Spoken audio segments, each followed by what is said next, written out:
أنا ديانا سعيدة فرحانة. أنا ديانا سعيدة فرحانة. في عالمي ألوان تفرح في الأكوان. أنا ديانا أنظر في تلك الثمرة، أنظر في تلك البذرة، أعرف أن الله تعالى أبداها صارت ثمرة. أنا ديانا سعيدة فرحانة. أنا ديانا سعيدة فرحانة. في عالمي ألوان تفرح في الأكوان. أنا ديانا هيا إلى عالم دانا كي تحلو بكم دنيانا. أرسم هذا الكون لكم وبرسمته فنانا. أنا ديانا سعيدة فرحانة. أنا ديانا سعيدة فرحانة. في عالمي ألوان تفرح في الأكوان. أنا ديانا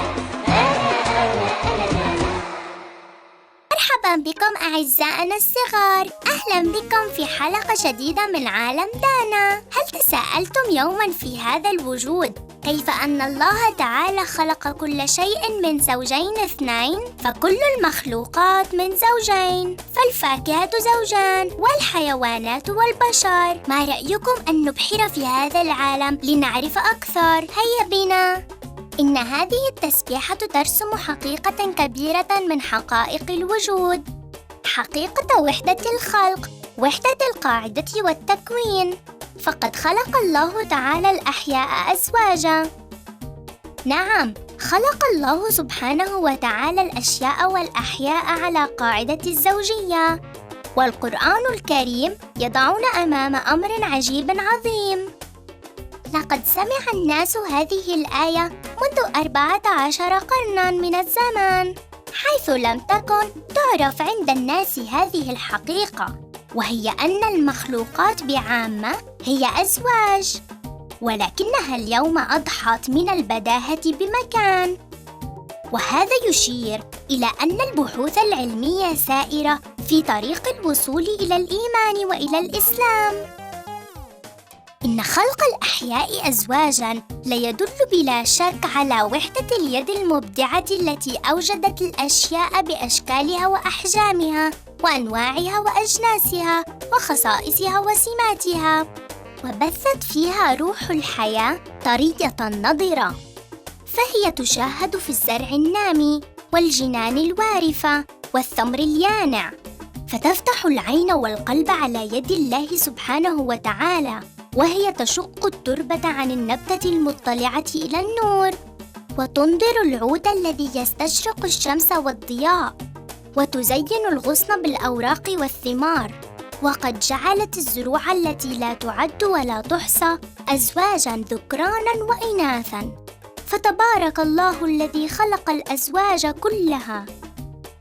هيا أيها الإنسان، افتح العين واصغ السمع وتأمل هذا القانون المطرد الشامل في كل شيء، وهو التزاوج. نعم، جميع المخلوقات خلقت بقدرة الله تعالى من زوجين، وهذه الحقيقة كشفها القرآن الكريم للناس وقال: إن في النبات أزواج، وفي الحيوان أزواج، وفي الإنسان أزواج. هذه الآية المعجزة التي لها صلة وثيقة بحياة الإنسان تدعو إلى التأمل في صنع الله عز وجل، وتحث الضمير على الحمد والشكر والتسبيح لله عز وجل، وتحرك القلب لتمجيد الخالق المتفضل الكريم. ولكنهم قلما يتذكرون يد الله تعالى التي خلقت لهم من أنفسهم أزواجا، وجعلت في هذه الزوجية سكناً للنفس وراحة للجسم واستقراراً للحياة والمعاش وأنساً للأرواح واطمئناناً للزوجين. فتبارك الله أحسن الخالقين. أجل، هذه النعمة تفتح القلب على ما ورائها من آيات أبدعتها يد الخلاق العليم سبحانه وتعالى في الإنسان وفي الكون، وهي تقود الإنسان إلى التسليم لله العظيم سبحانه وتعالى، والتأمل والتدبر في هذا الخلق العظيم وما أودع فيه الله الواحد القهار من آيات. عندها لابد أن يصل ليقول: ربنا ما خلقت هذا باطلاً، سبحانك فقنا عذاب النار.